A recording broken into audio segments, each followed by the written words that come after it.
Now that the streaming wars are officially underway, is the original game changer at risk of losing its crown? Welcome to WatchMojo, and today we'll be discussing if Netflix is still worth it. It's hard to believe that Netflix originally launched as a DVD rental service by mail in 1997.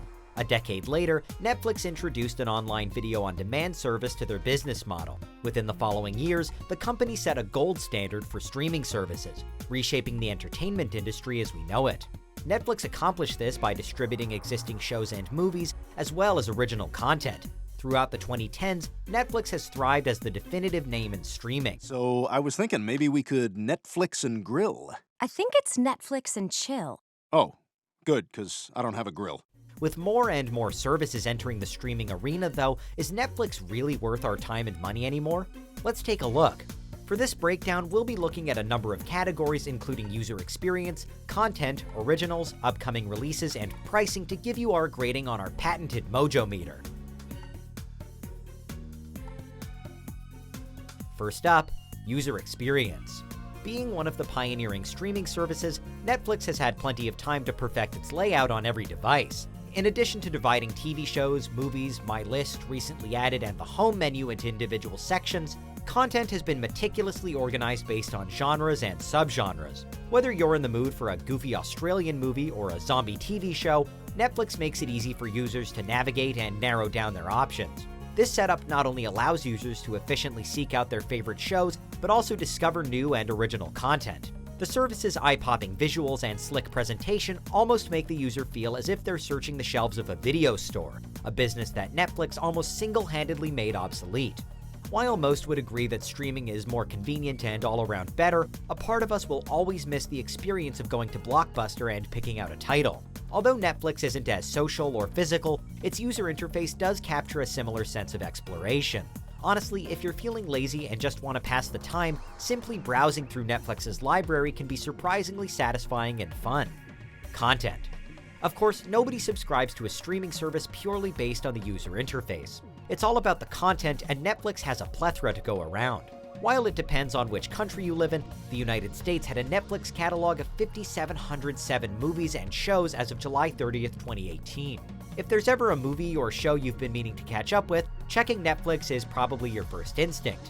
Breaking Bad is just one of the many shows that debuted elsewhere, but its availability on Netflix significantly expanded its audience. Netflix has also provided users with a portal to revisit their favorite shows like The Office and Friends, both of which were among their most streamed programs in 2018. Stanley, you crush your wife during sex and your heart sucks. Boom, roasted. Oscar, you are... Since many of these shows aren't Netflix originals, however, their lifetime presence on the platform isn't guaranteed, especially in an era where every media giant wants their own streaming service. Friends is leaving Netflix in 2020, making its way to the Warner Media-owned HBO Max, which is set to launch in May 2020. In 2021, The Office will move from Netflix to NBC Universal's upcoming streaming service. For the time being, Netflix still has popular shows like Grey's Anatomy, The Flash, and Supernatural in its corner. Since those are all owned by other parties, though, it may only be a matter of time until they start disappearing from Netflix. Normally, I wouldn't have access to this. Originals. According to a 2018 Variety article, 37% of Netflix's US content is original. While licensed properties do make up a majority of Netflix's library, the streaming service has produced a tidal wave of binge-worthy programming nevertheless. Granted, not every Netflix original is a gem. Remember Real Rob? For every misfire, though, there's a home run like Stranger Things, Ozark, or Mindhunter, all of which are still going strong. Who do you talk to? Give us one example. Yeah, what do they say? You know, it's not really barbecue conversation. The one downside to having so much content is that a few great shows are bound to get lost in the shuffle. American Vandal, Tuca and Birdie, and Sense8 are just a few Netflix originals that were prematurely canceled. As far as original content goes, however, Netflix has a leg up on much of the competition in terms of quality, quantity, and variety.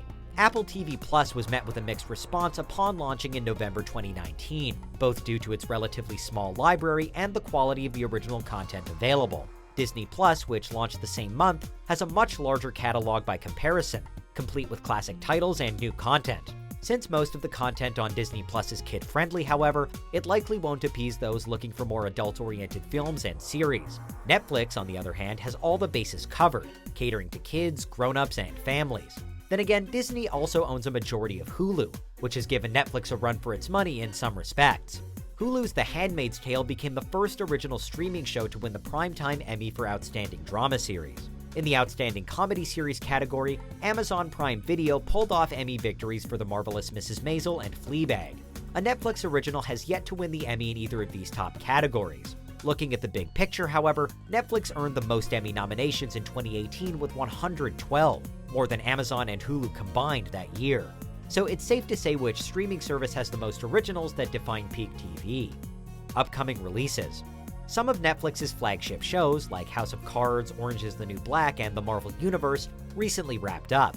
We'll also be saying goodbye to a few fan favorites soon, such as BoJack Horseman. Yet there's still lots to look forward to. November 2019 is delivering Season 3 of The Crown, along with the docuseries Narco World Dope Stories. In December 2019, we're getting The Witcher, Netflix's answer to Game of Thrones, and Soundtrack, a musical drama from Gossip Girl producer Joshua Safran. Netflix is also gunning for a Best Picture Oscar with award season favorites like Marriage Story and The Irishman. Looking further down the line, we can't wait for the second seasons of Sex Education, The Umbrella Academy, and Russian Doll, not to mention the interactive Kimmy Schmidt special. Pricing.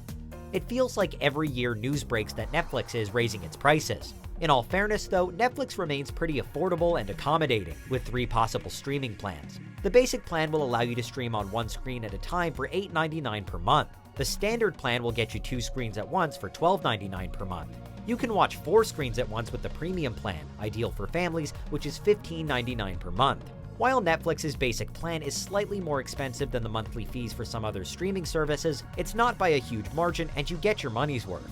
Verdict. In short, yes, Netflix is absolutely still worth it. Even if it's not the only streaming service in town anymore, Netflix was the first to master the format and has thus remained ahead of its competitors. With a user-friendly platform and reasonable prices, it still has subscribers coming back for new shows and movies daily. There's a reason why people say Netflix and chill, and this phrase won't be dying out anytime soon. Our Mojo-meter score, the reigning streaming champ, remains a must-have. Do you agree with our picks? Check out this other recent clip from WatchMojo and be sure to subscribe and ring the bell to be notified about our latest videos.